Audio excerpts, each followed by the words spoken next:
Discovery is complete, Yes. and would the people have their witnesses available the 5th? Judge, I'm not available the 5th, so I was going to ask for the 19th. Yeah. What happens to people when they ask for dates? Mr. Bellinger? Never mind. He has a sense of humor. Will that be acceptable to the people? The 19th. Preliminary examination will be set November 19th, 2024, 9 a.m. That is before Judge Barr. There are some issues regarding bond that I do hope to address with the court. Yes. And I was made aware of them earlier today, Judge, just so you're aware. It's come to my attention, Your Honor, that the defendant has, in my opinion, been violating the no contact order. I understand the court might perceive it as towing the line.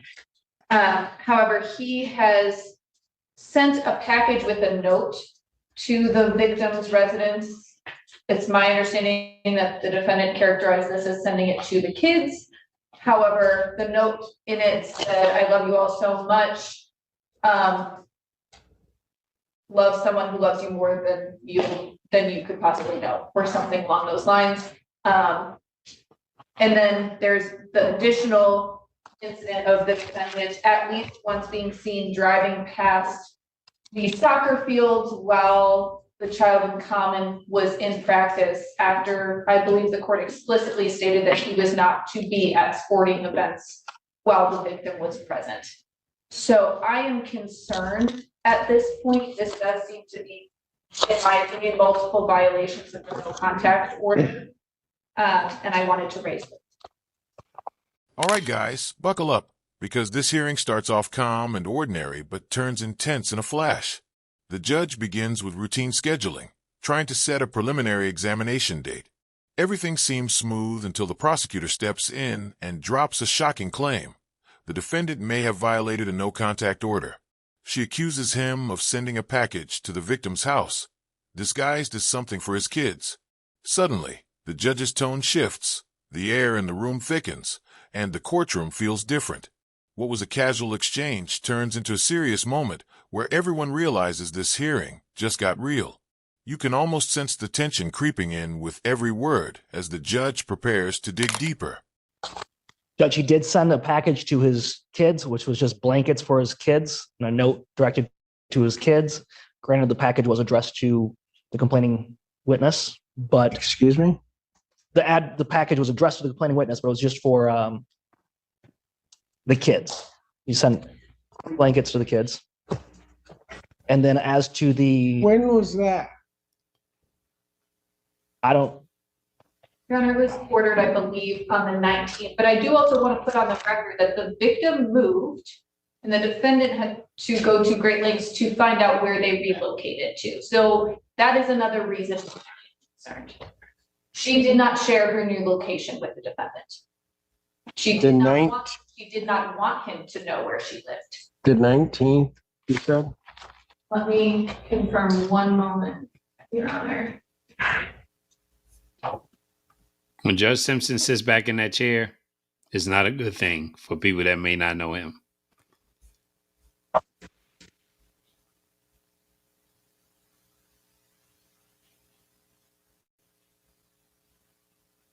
Ordered October 16th. What was ordered October? That was when the package was ordered. Gotcha.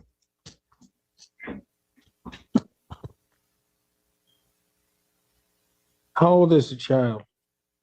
there's 3 children, Judge. How old are your kids? 7, 8, and 9. 7, 8, and 9.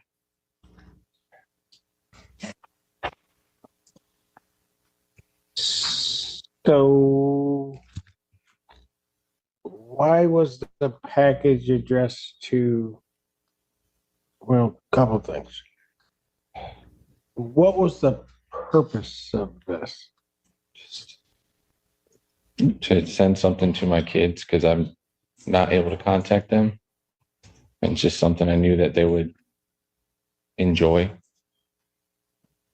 So I was told that I wasn't able to contact her, and I was trying to abide by that and just send it to my kids. I addressed it to her, not, Why did you address it to her? it was just something that crossed my mind because it came up as that address. I didn't mean to. What do you mean her. if it came? I don't know what that means. I didn't mean to address it to her. I meant to address it to them. I just didn't think of that part of it. Excuse me? That makes no sense. I was trying to You send my meant to address it, to my children. Corporal. Uh-oh. You what? He meant to send the package to his children.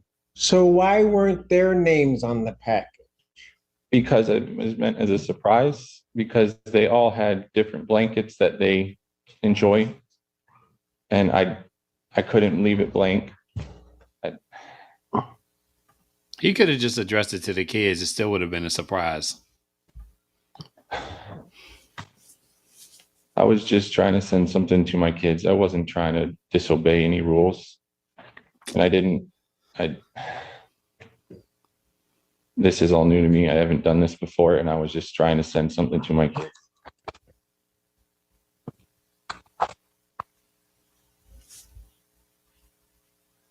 Okay. How'd you find their address? Now the spotlight turns to the defendant, and this is where the excuses start to unravel. He insists he only sent blankets for his children and claims he never meant to contact the victim. But as the judge questions him, his story falls apart.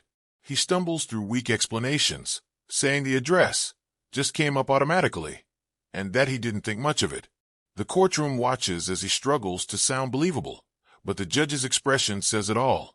He isn't buying any of it. Each line he speaks digs him a little deeper. The more he tries to justify his actions, the more suspicious and desperate he sounds. What was meant to sound innocent quickly turns into a series of contradictions that only raise more red flags. So when I was able to move back into my house, the power was off. So we have a list of accounts that we have at our house. And so I got onto DTE to turn it back on. And that's when I saw her address, because the account was used. She used the same account. So I paid that off. And then it was said that I had to create my own account. So I logged off and created my own account. But her address was on there when I logged in. So I paid that bill and then logged off and created my own account.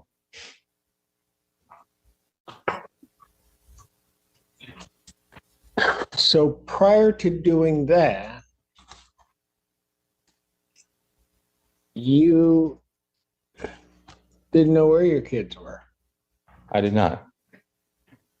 I didn't do it to find them. I had to turn the power back on my house, and I went to where I knew I had to go.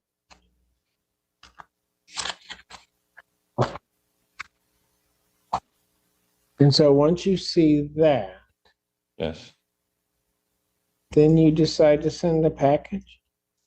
to my kids, yes.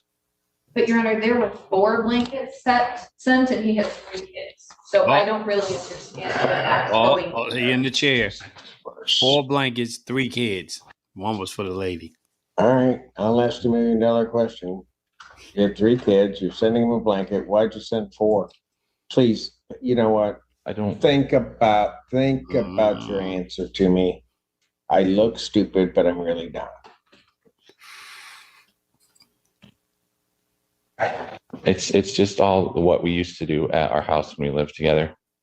They all have their own blankets, and there's an extra one that they use. My son wets the bed a lot. Oh, hold it. So what you're telling me is you sent 3 blankets, 1 for each of the kids, and then an extra. Yes, because my son wets the bed a lot, so he needs an extra one. You gotta be kidding me.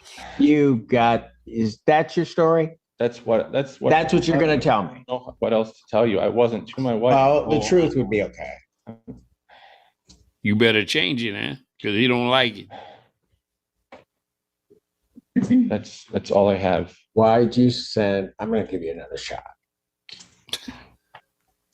Why'd you send 4 blankets? That's what I have, because that's what we do at home. That's what we did before.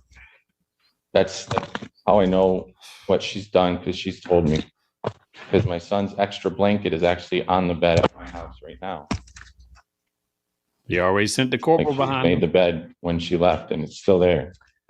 Okay, what about driving past sporting events that she's at? It's my understanding, but I'll let him explain it. if No, you'd like. go ahead, Counselor. He was driving his work truck from work to a auto parts store in the same city and then drove back to work right after that. So I don't think he stopped or drove by slow. I think he just happened to be, and I don't think he even knew. He told me earlier today he didn't know. He knew the kids had practice, but he thought they were not at practice. How convenient. This is where everything explodes into full confrontation. The judge catches the biggest hole in the defendant's story. He has 3 kids, but sent 4 blankets. It's the moment that completely flips the tone. The judge presses him hard, demanding an answer, and every attempt the defendant makes to explain just makes things worse.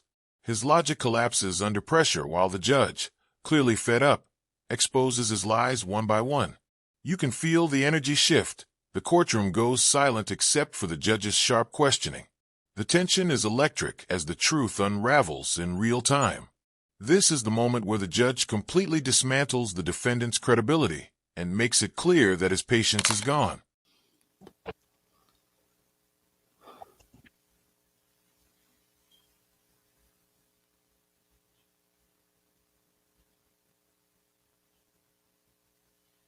Just so I'm clear, you address the package to the alleged victim in this case,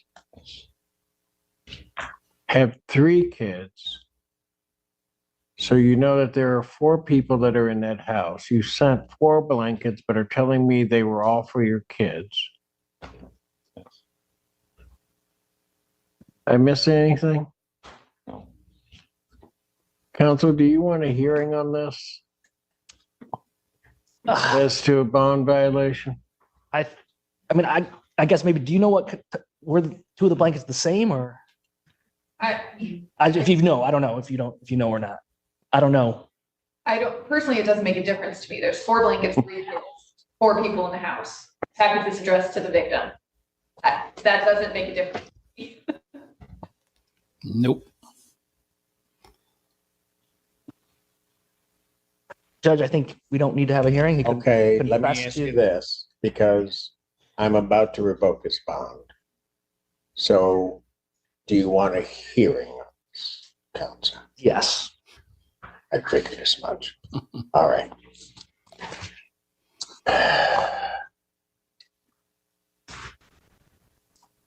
I'll leave the preliminary exam date. I'll set a hearing. On his bond violation. Can everybody be ready next week? Might be appropriate we do it on Halloween. Judge, I can't do it on the 31st. Unless we do it, or I guess I could do it right at 1. Right at 1, yeah. You don't know how my days work. Oh, I know. I can, well, we normally set it at 3, but I don't know if that's going to cut later, causes you a problem. Yes. So, I just had something at 10 and 3. So I was like trying to. there's no way for me to predict what that docket entirely will look like. What about the 7th? I'm in an assault with intent to murder trial that should be ending at that time. So I think we could schedule it that day.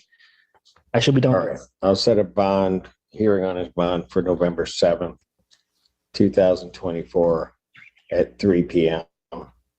I'll still leave the exam date in place. All right. Thank you, Judge. So it'll be here at 3 p.m. 3 p.m. Thank you. All right. On that date, at this time, given what the court has heard, defendant's bond at this time is revoked, defendant's remanded. Judge, can he have some sort of cash bond with maybe a GPS tether just to allow him to continue working? He was living at his job until recently. He had to move when he moved back into the house. Revoked his bond. I know. Okay. No, I understand what you're asking, and I'm going to deny that request at this time. Okay. All right. And now comes the finale, the moment everything leads up to. The judge lays out the facts one last time. The package was addressed to the victim. There were 4 blankets for 4 people. And every part of the story screams violation. The defense tries to salvage the situation, suggesting a bond with restrictions, but it's no use. The judge doesn't hesitate for a second. He revokes the defendant's bond on the spot. You can hear the finality in his voice. He's done listening to excuses. The courtroom goes quiet as the reality sinks in. This man isn't going home today. It's the perfect conclusion to a hearing that began as routine, but ended with a powerful statement from the bench. Make sure to like the video, subscribe to the channel, and we'll see you in the next one.